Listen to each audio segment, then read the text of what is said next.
Hello, lovelies. Welcome to the Fat Joy podcast, where we talk each week about how to flourish in an anti-fat world. I'm Sophia, Apostle, a fat person and professional coach who loves talking to other fat people about what it's like to live within oppressive systems that marginalize our bodies, and how we still dare to have the audacity and courage to reach towards our collective liberation and embrace our joy. Please know this is an adult content podcast, so there will be swears, we will be talking about harms we've experienced, and we will be rebelling against diet culture, anti-fatness, ableism, racism, etc. If you'd like to support the Fat Joy podcast, please check us out at patreon.com/fatjoy. Oh, and I'm so glad you're here with us. Enjoy. Hello, lovelies, and welcome back to the Fat Joy podcast. I am very excited for today. I have Erica Chiseck. Oh, Erica, I didn't ask how to pronounce your name. You did great. Did I? Chiseck? You did great. Okay, thank you. And Alison Rampa. Did I pronounce that correctly, Alison? Absolutely did. Yeah. Perfect. It's okay. Like professional. I mean, you know. So Erica and Alison, I found out about through an NPR article about this incredible thing they did that I'm not going to spoil because I'm going to let them tell you about it. And I saw the article, immediately looked up how I could join this fantabulousness that they've created, and wrote to them and said, please come talk to me. And here they are. So thank you so much and welcome, both of you. Thank you, Sophia. Thank you. Yeah. So I want to start by inviting you to tell us a little bit about yourselves. So Alison, let's start with you. What do you do in the world? Who are you? Easy questions. Who are you? I am a mother of two beautiful little boys, and I'm a teacher for middle school, which is as bad as it sounds. And I also do theater, and I do improv. And this past year, me and my best friend Erica decided to create our own fat camp, but not a fat camp where people go to lose weight, because that's a bummer, but instead a camp where fat women and femme-facing people can go and just like feel accepted and feel loved and have fun and run around in shorts and eat spaghetti and meatballs and make s'mores. And then we did it. I love it. Yeah. And it's called Camp Roundup. And we're going to definitely hear so much more about it. I'm so impressed with how you both did this. Thank you, Alison. And Erica, who are you? Hi. So I am a mid-40s lady who lives in Cincinnati with my husband and my 9-year-old daughter. I work in corporate America for my day job. And then on the weekends and spare time, I am one of the leaders of the progressive movement in Cincinnati. I have been an abortion activist for 20 years. I am a precinct executive for my local Democratic Party.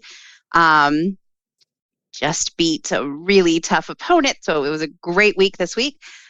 And I am, I guess, a fat activist, which I never realized I was, but Ooh, I guess we are now. Yeah, absolutely you are. Yes. That's what we do. Yeah. And the other part of Camp Roundup. Amazing. And the other part of Camp Roundup. Yeah, definitely. So good. She's the better half, though. How long have you been friends? How many years are we talking? 30. Oh, really? 30 years. 30 years? Well, very old. We were 14. Yeah, so a little less than 30. But about 30. More than 25. More than 25, because we've already had our 20-year reunion. So That's amazing. Oh, I love that you've known each other that long. That's wonderful. So wonderful. So I'm going to ask each of you what your relationship to the word fat is. And this time, Erica, we'll start with you. What's been your journey with that word? So I have always been fat. I was a little fatty, 2x4 on the playground. I used to get called Miss Piggy. And so I learned pretty early to fight, but I also learned pretty early to stand up for people. Because when I would be called fat, somebody inevitably would be called something worse. And I don't think fat's the worst thing you could be. So I went back and forth with my weight in high school, but I was always one of the heavier girls. Didn't slow me down, though, did it, Allison? Didn't slow me down. No, it did not. No. And then after college, I definitely rounded right up. And I think once I decided really want to do this anymore, I went on a very major diet for my wedding with Allison. We both joined Weight Watchers at the same time. It's actually how we kind of reconnected, was we were going to the same Weight Watchers meeting. And then I lost a significant amount of weight, but not enough for the squeeze. What is it they say? The juice wasn't worth the squeeze. It was not enough, and it was not sustainable. And it also, I was on medication, and I was with a personal trainer, and I was counting Weight Watcher points and trying to put on a big wedding. And I started hearing voices, and I was like, oh, I'm not doing this anymore. I'm not doing that. I'm getting off this roller coaster. I'm not doing it anymore. And I haven't looked back. I do not diet. My husband is perfectly fine. And if he wasn't, he could find somebody he was fine with, but it's me. Yes. Yes. Oh, and it feels like I'm really curious at what point in that journey the word fat became okay. I tended to always call Lane Bryant the fat girl store.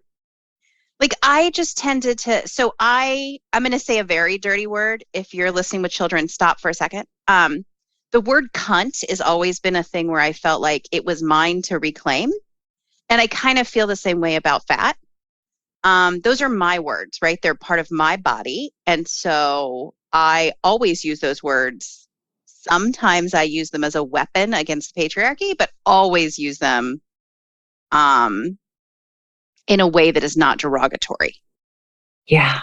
Yeah. So, and I think that there's a book called Cunt. I'm sorry if you put back on with children.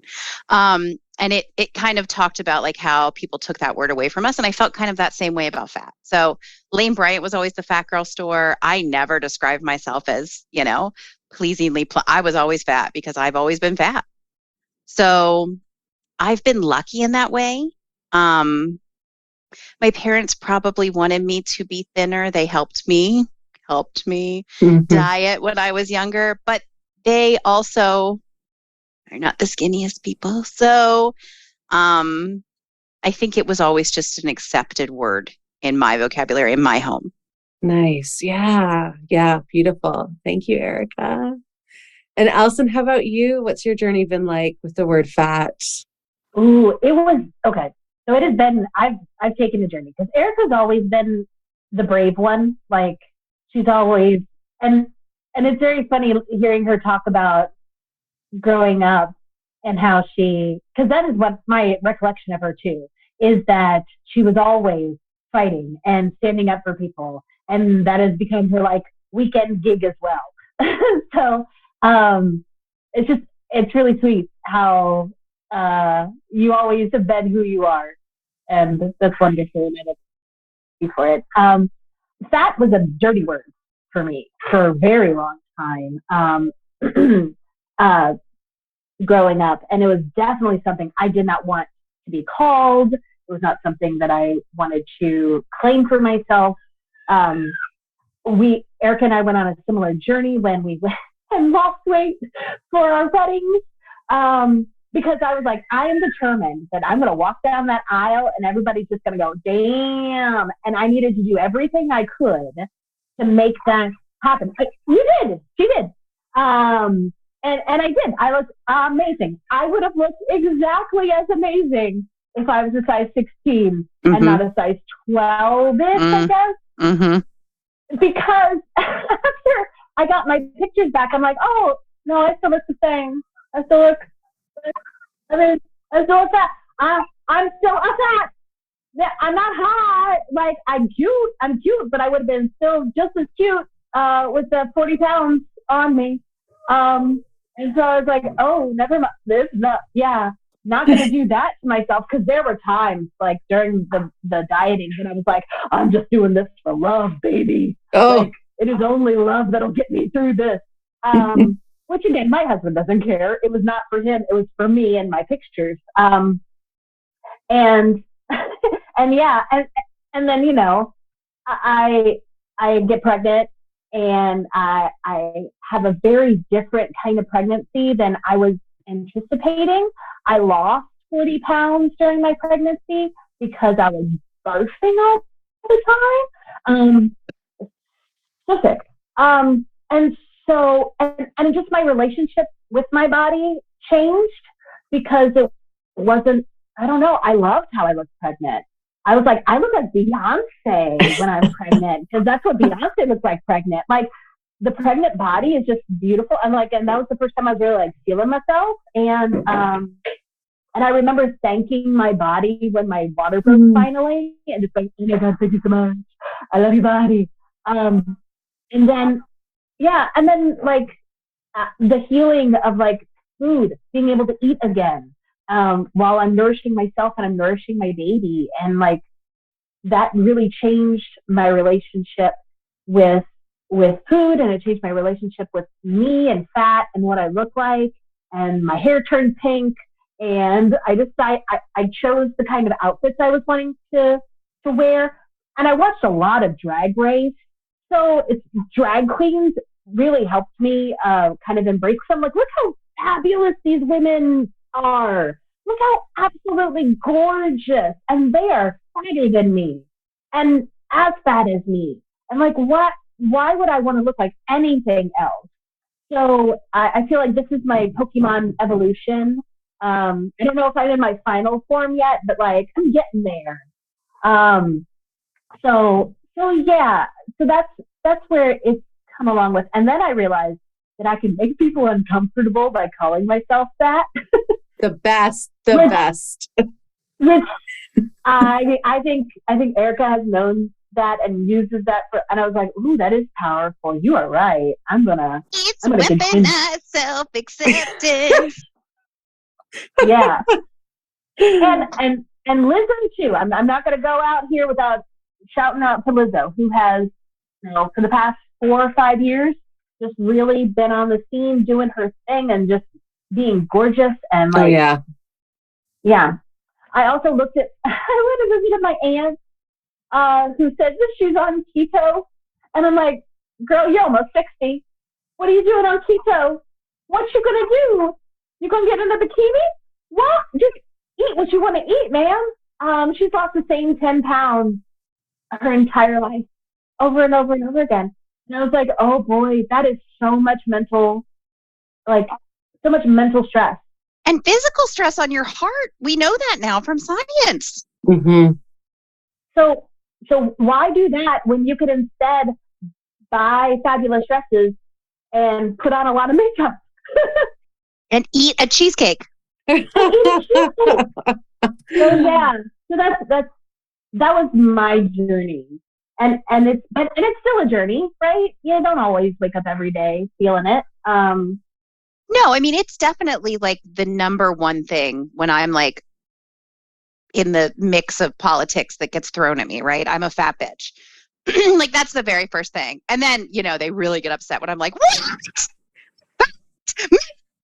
Like, they get so upset. No, to hear it over and over again, but I'm never going to let them that, right? But it is the go-to insult, right? Because they don't have anything else. Mm-mm. Yeah. And I think it's an insult because they are so terrified of it themselves. Like so many are, that whole we're all swimming in the water of diet culture and racism and capitalism, ableism and all the isms and white supremacy and then that's like the worst thing you can be. My mother called me. God love my mother. After the NPR article hit the Facebooks, some man, I guess, was saying, horrible things about us fat women. And I guess a couple of people have pointed out that his wife was also fat. Oh. And my mom's like, he's got a fat wife. You think he talks to his fat wife this way? I'm like, I actually do, Mom. I actually do think that he talks to her that way. And I think even more importantly, she probably talks to herself that way, because there's been some plus-size ladies talking to us that way on the Facebooks and social media. So, oh, interesting. Let's talk about that, because that's fascinating. So first of all, Camp Roundup was inspired by the maintenance phase. Shout out to maintenance phase. We love you. Yeah. Aubrey, if you ever want to be a guest, right? Aubrey, join us, be a guest. And you too, Michael Hobbs. Thanks for the shout out. Michael too. Yes. Because they did an episode on fat camp. So what happened? Walk me through. Like, you heard this episode and were like, hold up. And then what?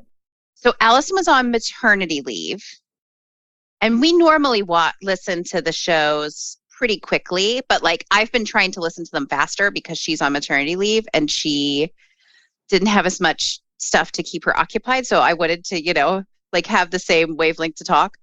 And so we listened to it the very first day I think it came out. And we talked the very next day. Mm-hmm. And I was like. So I was 3 months postpartum, sleeping on the couch, waking up every 2 hours. And the thing that I would do to gently lull myself back to sleep was fantasize about us doing a fat camp, because we had not talked at this moment. I was just like, we should do that. So she calls me the next day and goes, did you hear the fat camp episode? And I was like, yes, I did. And she's like, should we? And I was like, yes, we should. It was same wavelength. It was totally the same wavelength, which we've been friends for a long time, but we don't, we're not twinsies connected at the hip. But it was just such a. Now I had a different thought. I had wanted to do it for teenage girls. Oh, yes. And then Alison said, hey, we probably don't have the training or the skills to do that. And I said, oh, that's fair. That's really a fair point. We don't want people trapped at camp. They should be able to drive away if they want. Yeah. It could go sideways. Alison had been a counselor at this Camp O'Bannon, in college. And so she had a very nostalgic, good feeling about camp. And so we started talking more about doing it for women, for adult women, femmes, anyone female presenting. And what would that look like?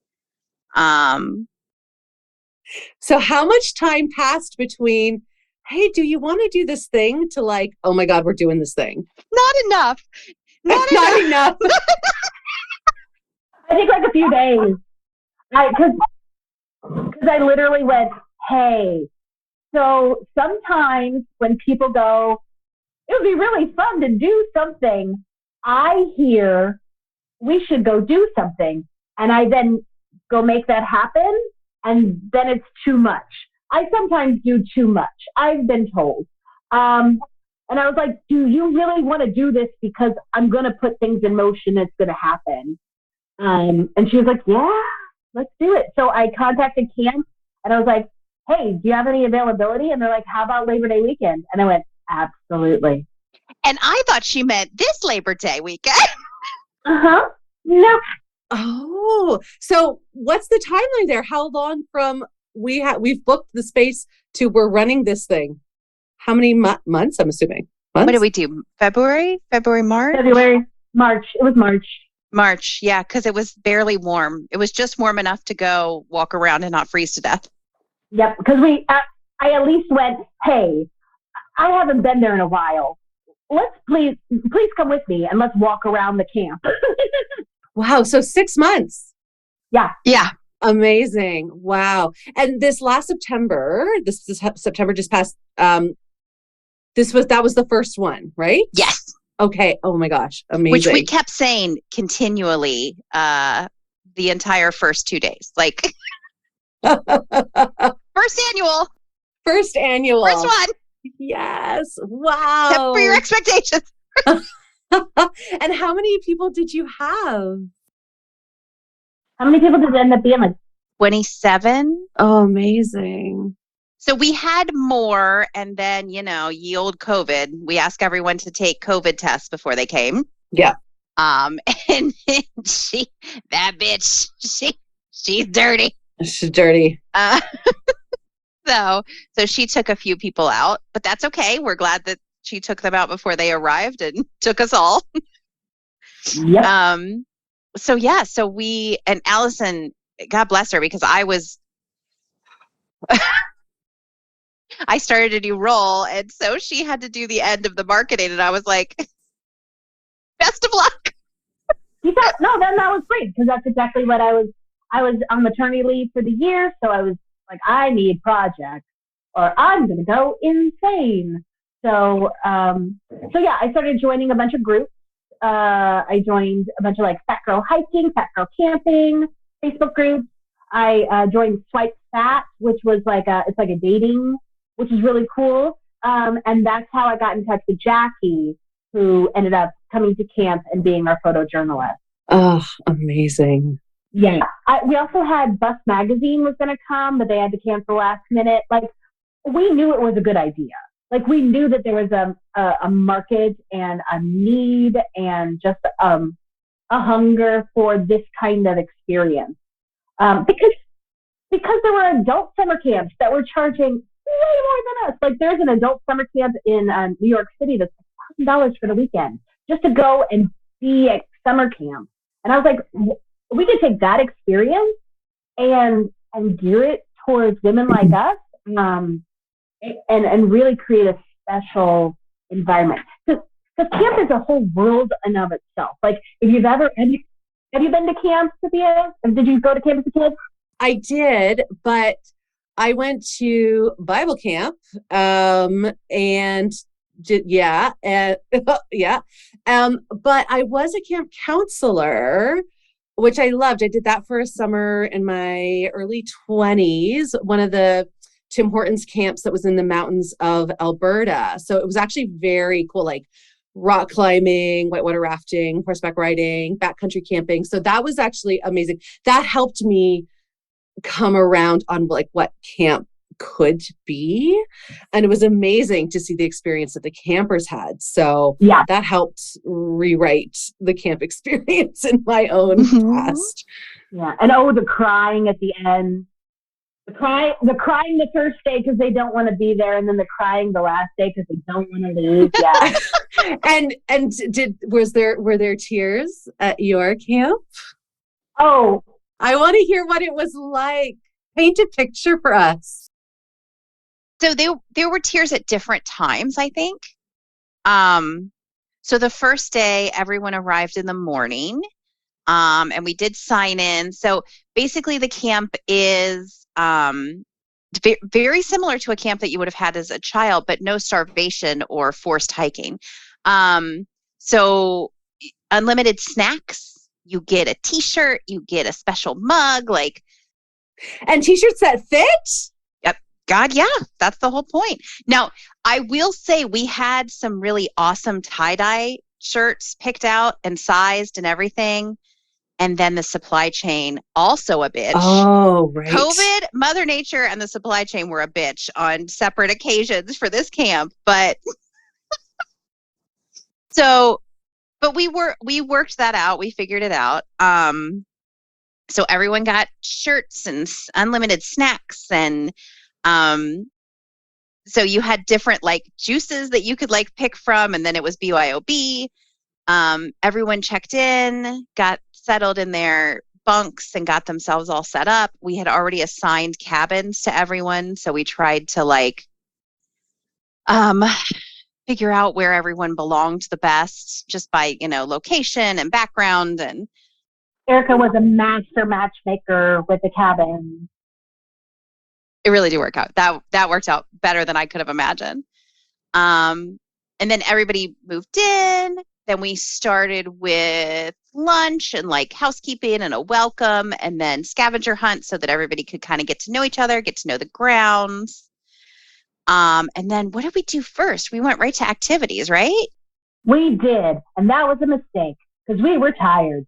Because I remember I'm like, now I'm going to go teach a dance class. I just want to lay on the ground and breathe. But it was good. Yeah, we went right to class and yoga and dance class. And we should say it was myself and Allison, and then my neighbor, Molly, and her now fiance, Macy. And Allison's like, God, how long have you known Kat? Like a long time. About 5 years, because she's part of my murder mystery group. And those are our counselors. So there was a counselor for each cabin. Got it. It really is a camp experience. It's a camp. There was a frog. There are bugs. Because I'm not a bug girl. But I love Allison and I love fat women. So I endured the bugs. There was a dead bat and a bat funeral. And then it rained the whole time, so there was falling and sliding down hills occasionally. And, oh my gosh. It was camp. So then the first night, it actually, bless the weather, at least cooperated with us there. We had the pool party, and then we had a campfire and a gourmet s'mores bar, because you can't have a pro-fat camp without good s'mores. You can't. And we sat around and told diet ghost stories. Like those were the stories of diets past. And that was really like a unique and interesting experience I didn't expect. We had a poet, Rachel Wiley. She's viral. Look her up. She's done a lot of beautiful poetry on the YouTube. She came. She had contacted us and wanted to come and do poetry reading in front of a campfire. And I was like, "Girl, yes." And is she fat herself? Yeah. And that's kind of the theme of her poetry, is like, being in a fat body. I'll include a link. I'm just making a note to myself, so it'll go in the show notes too. And she did a poetry reading in front, and she was like, she had mentioned a few times, like, she'd been doing this on Zoom for so long, poetry reading. She's like, I'm finally in front of an audience. and we're not responding, we're just sobbing. I know. We're all crying silently. And she's like, are you guys okay? We're like, That's amazing. Wow. So what did the people who were there, what did they say they got out of it? Like, what was it like for the participants, for the campers, to be in that space, to be in that safety? My goodness. Mm-hmm. I mean, I think, yeah, go ahead. I will say, for me, what I tried to encourage, which is a thing I don't do in like the real world, but like my midriff was out. Some days it was cold, but my midriff was out 24 hours a day. I made sure that my belly was hanging. I bought 2 bikinis just in case, one didn't get dry, thank God, because it was very wet. And I think we purposefully had like a cannonball contest so that we would like make more splashes. Yes. The winner got a trophy for making the biggest splash. Like just to take up space, right? And to encourage women to take up space. And one of the girls, she had taken like a little walk around the side. So you could either go like through the woods or you could go like on the street to get kind of up to the pool. And she had gone the second day, she had gone on the street, not realizing that her midriff was exposed, because we all kind of had done that. And she told me when she got back, she was like, I didn't realize how secure I had felt here and how insecure I felt out there. And I think that's what we just kept encouraging everyone, was to take a little bit of Camp Roundup back to the world with them. And I think I think from the people that I've friended on Facebook and in social media and texting, I think I've seen a lot of women that are wearing things they maybe wouldn't have worn, or embracing themselves in a way they maybe wouldn't have embraced. And I'm really excited for that. Yeah, like they knew they could. Once you do it those first times, it's like, oh, I can do this thing. You gifted them that courage. That's amazing. Yeah, it was good. And we gave away a lot of trophies.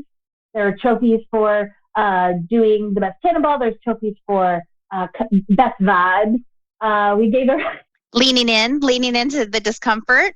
Yeah. And so we wanted to just celebrate these awesome people who came out to our camp, which we were the funniest, I swear to God.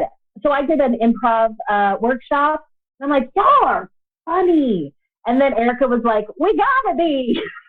We grew up fat. We couldn't rest on pretty. Yeah, you gotta be the funny fat friend. I have to insult myself before everybody else does. Yeah. So just the personalities there were just top notch. Wow. And what about what you got out of it?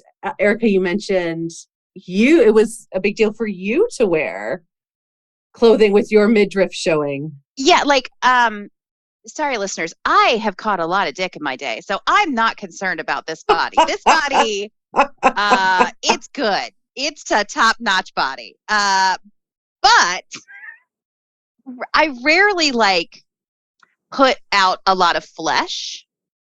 And I was very conscious that I was going to do that, because that is what I deserved and these women deserved of me. Yeah. I'm so interested in this.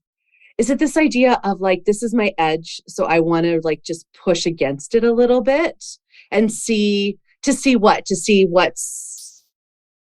I think because I'm already in a place mentally where I don't care what others think of me, I want these women and myself to understand, both from a physical as well as a mental standpoint, my belly is perfectly normal and natural. And if you see my belly, it just is my belly. It doesn't have to be concave. It just is. And I think I've taken some of that, with me a little bit out of camp, just like I asked the girls to do. So nice. In what way has that been showing up for you? I wore a bikini when we went we went on a little mini vacation with the family, and I just brought the bikini, which I never would have brought a bikini before, but amazing. She wore a bikini in St. Louis. Yeah. So good. Alison, what about you? What was the impact of this on you? I think the impact on me was that I was able and purposely pushed myself to get out of my drag, which listeners, you can't see, but I wear 1950s stuff all the time. I got my glasses, my hair is fake. I drag it up. And at camp, I purposely tried to de-drag. She bought a pair of jean shorts. I bought jean shorts for the occasion. That was my edge, to not be that persona and be comfortable with it. And I missed it. As the weather is getting colder, I'm like, oh man, I don't get to wear my shorts no more. I gotta just wear my sweatpants. That sounds fun. I I like the power in it and the freedom of not having to doll up. Mm-hmm. Because again, I don't know anybody. I don't know anybody that. But I spend a lot of energy, and I love it. I love my drag. Like I spend a lot of energy like being an experience.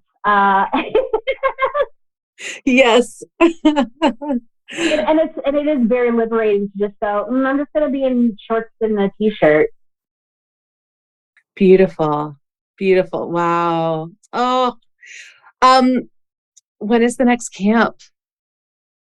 Do we know? September 2nd Ooh. through the 4th, 2023. People can sign up already? They can. Okay, make sure. I think that's on the website. I'll make sure to include the link. It is, yes. I am going to look and see if I can come because I think this would be so incredible. Oh, yeah. Oh, I love it. Now, it is retro rustic, which means this camp was made in 1922. And wow. cabins no, it has. And there are old-timey photos of camp. And it's always been a United Way camp. It's always been for underprivileged children. The cabins were built in the 60s, and they feel like it. It's camp. It's not on the ground. You will have a bed with a foam mattress, and I recommend bringing that topper, that nice like egg fruit topper, and a sleeping bag. And a sleeping bag makes all the difference.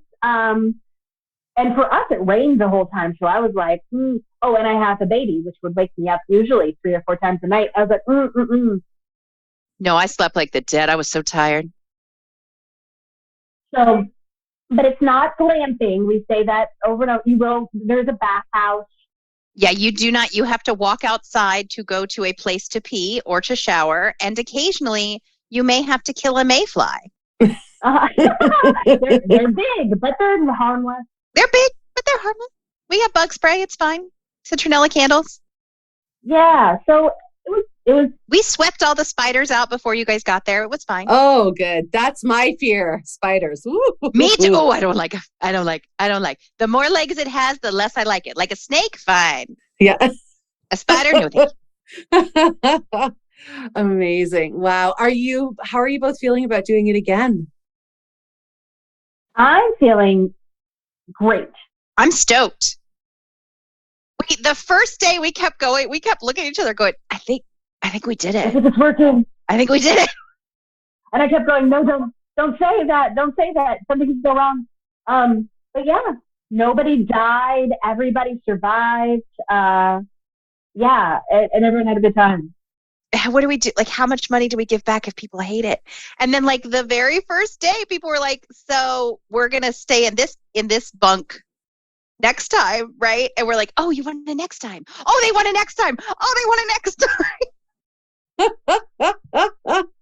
That's amazing. And you wanted to do a shout out to Camp O'Bannon because they do really good work in the world. What do they do? They do wonderful work in the world. So I was a camp counselor there for 3 years, 1 year at their outpost, which is like more rugged tent camping with teenagers who are very teenagery. And then I spent 2 years at camp proper, which with the little kids, which is all like tie-dye and like running around and drinking Kool-Aid. And I had, and there were good experiences, both of them, but I liked being at the main camp because literally at one point, I remember being at camp, it was like during my college career, like my college summers, and being at the pool and going, the only thing I have to worry about today is what's for dinner. And I don't even have to worry about it. I just have to like figure out what it is so I can prepare myself mentally for eating it. Like, what a joy. This is literally, I can't imagine things being better than this. I'm just reading comic books and staying by the pool and making sure kids don't drown. And what a wonderful way to spend my time. So, and the kids at Camp O'Bannon come back every year. It is the thing they look forward to. It's sometimes what gets them through the year. And then those kids come back and are counselors. It's beautiful. Yeah, it is a lovely, I had a really hard time finding a community in Columbus area because it's in Newark. which is near Columbus, by the great big basket, the building that's a basket. I don't know if you've ever seen that, Longaberger. And that was the one place I could kind of go to and find a community. They do wonderful things. Ted is the guy who runs the camp. He doesn't own it, he will say. But Ted runs the camp, and he's been doing it for about 40 years now. And him and his wife cooked for us, and it was delicious. And they took care of us, and it was so great. So Camp Urbana, I can't say enough good things about the work that they do. The thing that really struck me about Camp Urbana was I remembered Allison telling me that because a lot of these kids are food insecure, impoverished, they weigh the kids and like they cheer if they've gained weight. Yeah, and I remember as camp counselors, we had so you're at camp, you're eating a lot of food, and sometimes you put on a few camp pounds, and the female counselors were like, instead of dessert, we're going to do jumping jacks. and not being solid, I was like, okay, I guess I'll do it too. And then the mood was like, don't do that. Which is the first time in my life I've ever been like not celebrated for trying to lose weight. Oh. So literally, like and Ted even kind of would take people aside and like, you don't have to do that the whole time. Like, and so sometimes I'd be like, I'm gonna do jumping jacks today, but today I really like this dessert. I'm gonna eat it all up. It's gonna be great. And the fact that there was a choice there, and I felt I had a choice because honestly, it was baffling. Like I never experienced somebody being like, nah, losing weight, that's not like the most important thing here. Yeah. Well, and that's what I think is so amazing about Camp Roundup, Camp Roundup. And the way even just the activities describe what the trophies are for, midriffs, cannonballs into the pool. It's that permission to do all this stuff that many of us have spent our whole lives actively not doing because we felt like we couldn't. And it's just the bold reclamation of all of those things. Yeah. Is like, I mean, I think we're around the same age. I'm 42 and I'm just like, I can't believe I'm this middle-aged woman. And that's still a radical thought to be like, because I don't remember the last time I did a cannonball in a pool. Yeah. Well, because you're supposed to take up as little space as possible so that everyone at the pool feels comfortable. Because you wouldn't want to make the people around you feel uncomfortable. No. Because that's part of being fat in this world, in America, in this society, is to make other people, at your own expense, to make other people feel okay about your fatness. Right. And never feeling okay ourselves with our bodies. And you're like, no, here you will feel okay. You will put yourself first. You will privilege your own body comfort, your own body movement, your own body space. I mean, that's amazing. That's amazing. Oh, I do have a question about, since these buildings are of the past, they have a legacy to them.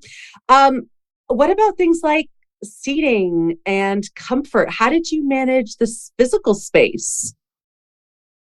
So I made it a priority to make sure that all of our camp chairs were Fat Girl approved from this Fat Girl. And then my daughter on top of me. So I figured and her, we would be good. So I just tried to use myself as a measure. I made Allison put a bed down and put a mattress down, and I laid down, and I was like, take a picture of my big ass on this bed. I was like, is this comfortable? And I was like, comfortable? No, but it's not inhumane. It's not awful. Like, it's just not, It's not inhumane. It's camp, right? It's camp. It's not, it's not sleeping on the ground. So, but yeah, we were really present about that. Like we really, I mean, even to the point where right now we know we can't oversell camp because we won't have enough seating. This is a camp that is made for tiny little children. So like, we can't oversell the camp because we won't fit in the like little tables and little chairs. Yeah. So, and And because they had cafeteria tables in the dining hall, so we made sure we brought extra chairs out so people could sit on the end if they wanted to, and not have to like get on the benches. Yeah. Something we're going to definitely do next year is the trek up to the pool is a beautiful hike, but it's also a little inaccessible.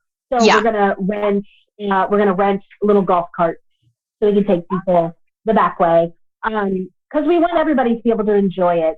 And we did a survey afterwards of everyone and just asked like, what did you like? What did you not like? An anonymous survey.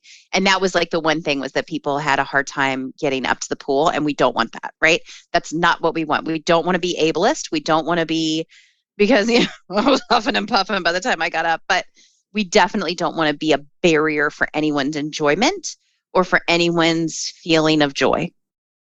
The thoughtfulness around that is so radical, and I'm just so glad that all of that is part of what goes into creating this experience for people.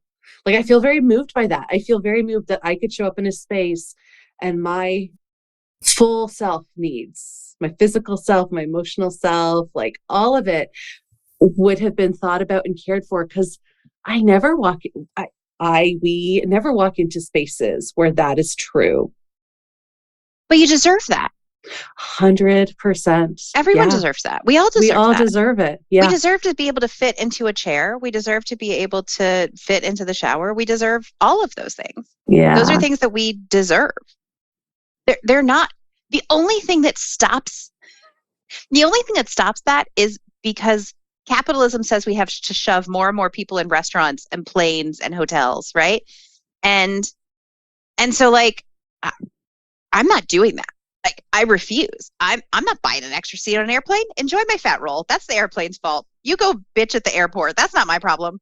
Like, we're just not gonna do that anymore. I refuse to apologize for the fact that my body is bigger than someone else's body. I don't ask them to apologize to me because their body is tiny.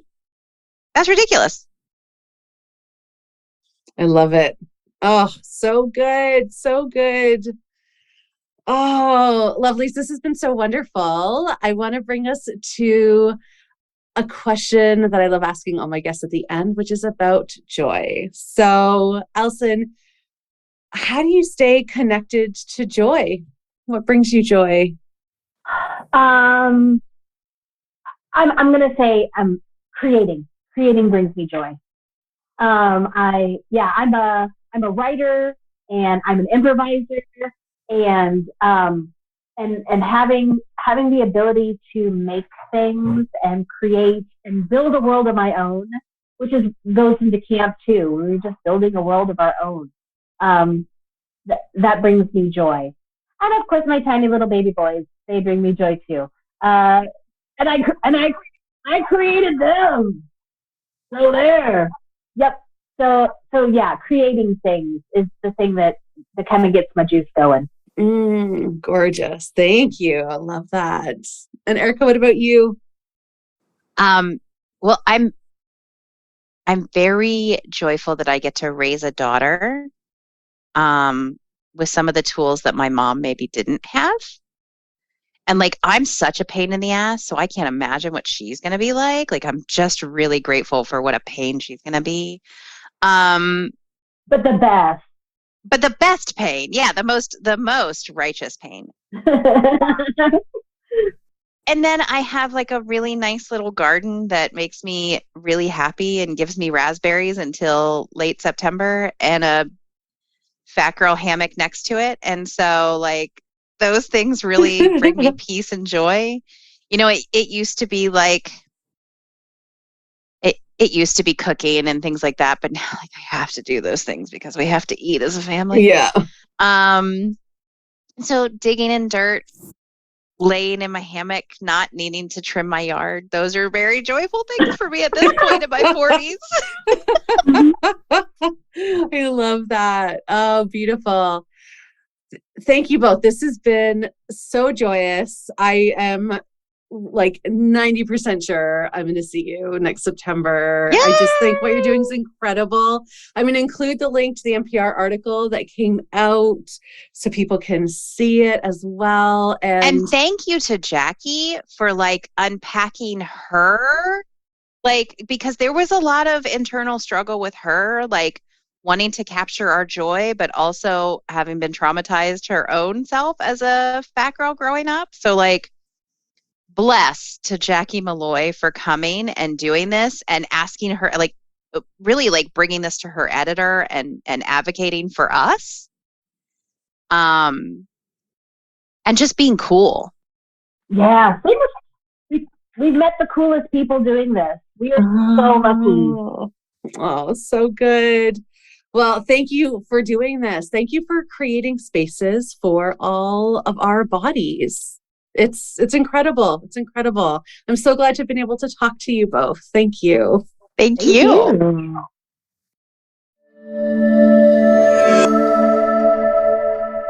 Before we go, I'd like to read a poem because poetry can reach our hearts in a different way. Poems can have us feel in a different way. And that's what this podcast is about, expanding our hearts, deepening our empathy, and inviting in joy. So each week, you get a new poem.